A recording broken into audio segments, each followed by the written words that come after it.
Bapak, pertolongan pertama Anda punya alat yang memadai, pompa napas dan jantung manual. Mana ada alat untuk cek detak jantungnya bagaimana?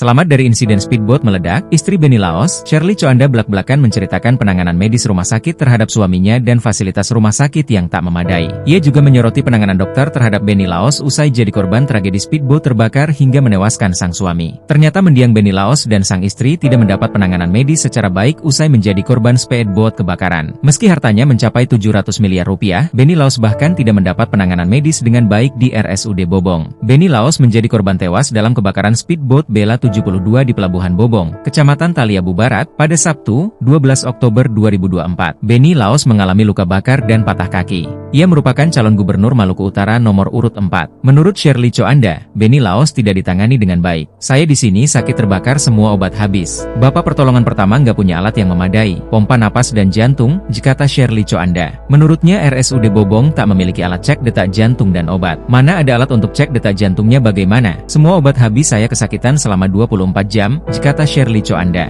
Shirley Coanda menekankan bahwa RSUD Bobong tidak layak. Belum lagi fasilitas di airport yang tidak memadai. Atas keadaan ini, Shirley Coanda berpesan pada calon gubernur Maluku Utara yang terpilih nanti untuk memperhatikan kondisi di Bobong.